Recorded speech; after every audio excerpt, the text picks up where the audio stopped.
Abdul Uzza, tapi karena dia ganteng, kalau dia datang dia macam api yang menyala, maka dipanggil dengan Abu Lahab. Makanya kalau ada orang ganteng, panggillah dia Abu Lahab. Abdul Uzza ini punya budak, punya hamba sahaya, namanya Suwaibah. Siapa namanya? Suwaibah. Mohon maaf Pak Kapolda, di kampus memang begini mengajar. Nama budaknya tadi Suwaibah. Kata Abdul Uzza, Suwaibah, kau jaga adik iparku, dia sedang hamil tua. Nama adik iparnya Aminah. Nanti kalau anaknya lahir, kau datang ke rumah, kau beritahu anaknya sudah lahir. Maka pada hari Senin 12 Rabiul Awal lahirlah anak yang ditunggu. Datanglah Suwaibah. Hai Abu Lahab, ya, keponakanmu sudah lahir. Laki-laki apa perempuan? Karena kalau perempuan kubur hidup-hidup. Laki-laki tuan Abu Lahab. Abu Lahab senang bukan main, karena mendapat keponakan laki-laki. Adikku sudah meninggal, Abdullah, tapi rupanya diganti Allah dengan keponakan. Aku senang. Maka sejak hari ini Suwaibah, engkau aku bebaskan, tak lagi jadi budak, free, gratis. Kau tak lagi jadi manusia hamba sahaya, engkau jadi orang yang merdeka. Kalau onta paling murah harga 50 juta, budak 2 kali lipat, maka Abu Lahab bersedekah pada hari kelahiran Nabi 100 juta. Makanya kalau ada orang di Indonesia ini sedekah 100 juta waktu maulid Nabi, itu nanti di akhirat selevel dengan Abu Lahab. Kira-kira Abu Lahab itu jahat apa baik? Banyak yang ragu. Ini ustadznya menjebak. Nanti kita bilang jahat, masa orang jahat bersedekah 100 juta? Nanti kita bilang orang baik, tabbat syada abi lahabiu. Makanya yang paling selamat diam. Maka bermimpilah saudara laki-laki Abu Lahab, namanya Abbas. Itulah anak dia, periwayat hadis namanya Abdullah bin Abbas. Abbas bermimpi, waktu malam itu nampaknya Abu Lahab dalam neraka. Hai Abu Lahab, ya, kau masuk neraka. Betul, ayatnya sudah pasti. Tabbat syada abi lahabiu wa tabbat. Tak ada ikhtilaf antar ulama, Abu Lahab masuk neraka. Hai Abu Lahab, ya, engkau masuk neraka. Betul. Gimana neraka itu? Panas lah. Mana ada neraka tak panas? Khuffifa alayya fi kulli isnain li'taqi Suwaibah. Tapi azabku diringankan setiap hari Senin karena aku memerdekakan Suwaibah. Ini Ustaz Abdul Somad ini menyebutkan ini, jangan-jangan hadisnya hadis palsu. Buka kitab judulnya Mafahim Yajib an Tusahhah, ditulis oleh Sayyid Muhammad bin Alawi bin Abbas Al-Hasani Al-Maliki. Saya bertemu langsung tahun 2000 waktu haji dari Mesir. Dalam kitab itu dia katakan hadis ini hadisnya sahih tentang Abu Lahab diringankan azabnya setiap hari Senin. Makanya kalau ada orang Pekanbaru rajin maulid, tapi tak sholat, nah itu satu sel dengan Abu Lahab. Maulid.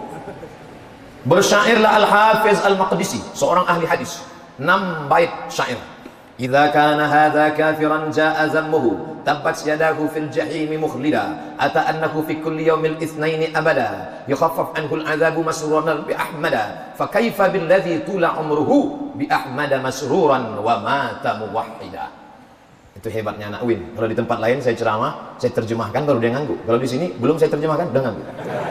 Kenapa begitu? Karena mereka mengambil bahasa Arab di PBA 6 SKS. Yang paham-paham, yang tidak juga. Idza kana hadza kafiran jaa zammuhu. Kalau si Abu Lahab yang kafir sudah jelas masuk neraka. Lupa pula karena grogi.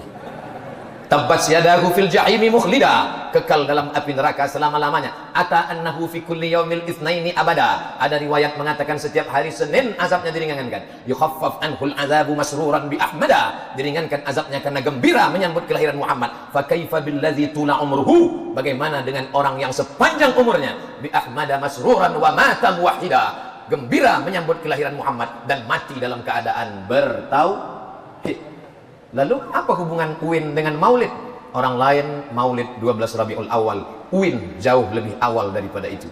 Masya Allah, kalau dikatakan Abu Jahal penduri, ini kedustaan, tidak ada. Yang ada Abu Lahab senang ketika Nabi lahir, kemudian dia memerdekakan Suwaibah, salah satu dari wanita yang pernah menyusui Nabi SAW. Suwaibah budaknya Abu Lahab ini ada dalam sejarah, ya, dalam Sahih Bukhari. Tapi dia dicampurkan perbuatan Abu Lahab memerdekakan Thuwaibah ketika mendengar Nabi Muhammad lahir, ini tidak ada dalam Sahih Bukhari. Ini dicampurkan oleh sebagian dai. Thuwaibah budaknya Abu Lahab dan dimerdekakan oleh Abu Lahab, ya, dan dia adalah salah satu wanita yang menyusui Nabi. Ini ada dalam riwayat Bukhari. Tetapi pernyataan Abu Lahab memerdekakan Thuwaibah karena Nabi lahir, ini bukan dalam Sahih Bukhari. Ini dalam kitab-kitab sirah dan tidak ada sanad yang sahih. Jelas? Ini harus dibedakan nih masalah ilmiah nih. Karena sebagian orang mencampur-campur aduk. Contohnya dalam Sahih Bukhari ada masalah kunut. Betul, itu kunut nazilah. Jangan kamu bawa ke kunut subuh. Imam Malik berpendapat adanya kunut. Ya, ada yang kunut sebelum rukuk, betul, itu qaul sunut nazilah dan kunut. Jangan dicampur-campur pembahasannya. Ulama sepakat masalah kunut witir dan kunut nazilah. Ini sepakat, hadisnya Bukhari Muslim, ada di luar Bukhari Muslim juga ada. Tapi dalam kunut subuh khusus untuk salat subuh, ini yang terjadi khilaf di antara ulama. Dan sahabat yang mengatakan saya selama salat di belakang Nabi, ya, aku nggak usah saya bahas itu lagi. Kembali masalah tadi. Itu contoh ya. Demikian juga masalah Thuwaibah tadi. Thuwaibah dalam Sahih Bukhari, budaknya Abu Lahab. Di masa jahiliyah. Setelah itu dimerdekakan dan dia salah satu wanita yang pernah menyusui Nabi kita sallallahu alaihi wasallam. Tetapi pernyataan Abu Lahab bahwa Abu Lahab memerdekakan Thuwaibah karena mendengar Nabi Muhammad lahir, ini bukan dalam Sahih Bukhari. Tapi ini masyhur dalam kitab sirah, tetapi tidak ada sanad yang sahih. Jelas? Ini dua hal yang berbeda. Berikut ini kita akan menjawab pernyataan tadi bahwa Abu Lahab aja senang dengan kelahiran Nabi. Masa kita kaum muslimin tidak senang? Siapa yang tidak senang? Orang yang tidak senang dengan kelahiran Nabi keluar dari Islam dan murtad dia. Tetapi yang kita bahas jangan konyol. Yang kita bahas hukum merayakan hari kelahiran Nabi. Ini yang kita bahas. Siapa yang tidak senang Nabi lahir? Ya. Bahkan yang lebih membahagiakan lagi adalah hari beliau diangkat menjadi Nabi. Tatkala turun 5 ayat pertama dari surah Al-A'raf, mana lebih besar, hari kelahiran Nabi atau hari beliau diangkat menjadi Nabi? Hari ketika beliau diangkat menjadi Nabi, karena harinya lahirnya beliau. Dari umur beliau semenjak lahir sampai 40 tahun belum ada kaitan dengan agama kita. Tapi di umur beliau 40 tahun, tatkala turun 5 ayat pertama dari surat Al-Alaq, itu adalah hari kenabian beliau. Ini lebih besar dalam Islam. Dan tidak kalah besarnya lagi adalah hari tatkala Allah turunkan Al-Yauma akmaltu lakum dinakum. Ayat ketiga dari surat Al-Maidah yang menyatakan hari ini telah sempurna agama kalian, lebih besar lagi. Tidak kalah besarnya. Yang kita permasalahkan hari merayakan hari kelahiran beliau. Nabi tidak menyuruhnya 20 tahun urip Nabi sebagai Nabi, sebagai Rasul. Tidak menyuruh dan tidak melakukannya. Sahabat Nabi, tabi'in, 4 imam mazhab. Di akhir 4 Hijriah, Fatimiyah baru merayakannya. Andai kata itu bentuk cinta kepada Nabi, mungkinkah para sahabat Nabi meninggalkannya? Andai kata itu bagian dari Islam, Allah menyatakan tadi hari ini aku sempurnakan Islam ini. Mungkinkah enggak tersebutkan dalam Islam? Kalau tidak kalau tidak tersebutkan berarti Islam belum sempurna di masa Nabi. Itu konsekuensinya. Lu Abu Lahab aja senang, berarti kita ngambil agama dari Abu Lahab. Jelas-jelas dalam Al-Quran Allah menyatakan tabbat yada abi lahabin watab. Ratang kita ambil agama kita dari perbuatan Abu Lahab. Tiba bangai dia. Ya yang penghinang pengut. Abu Lahab belajar agama. Baik. Itu pun riwayatnya tidak benar. Dia memerdekakan Thuwaibah karena kelahiran Nabi. Dia memerdekakan Thuwaibah, riwayatnya benar. Tetapi karena kelahiran Nabi, riwayatnya tidak ada yang sahih. Kata ulama hadis. Jelas ya? Kemudian, oh ini syiar Islam. Apa itu syiar?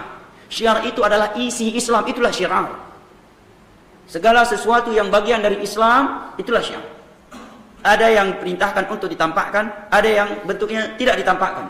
Ditampakkan berarti salat 5 waktu, adzan dikumandangkan, haji, umrah, salat Id. Itu bagian dari Islam, syiar itu. Allah menyatakan wa may yu'azzim sya'airallahi fa innaha min taqwal qulub. Dan barang siapa yang mengagungkan syiar Allah, itu tanda ketakwaan hati.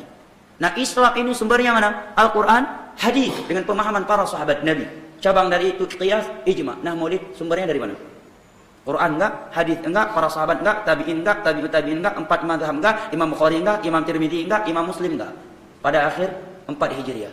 Yang melakukan pertamanya adalah Fatimiyah, sekte Syiah yang dikafirkan oleh seluruh ulama Islam di masa itu. Karena mereka menganggap Al-Quran belum sempurna.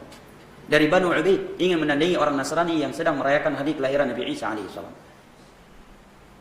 Ada juga yang beralasan, orang Nasrani saja merayakan hari kelahiran Nabi Isa, masa kita enggak?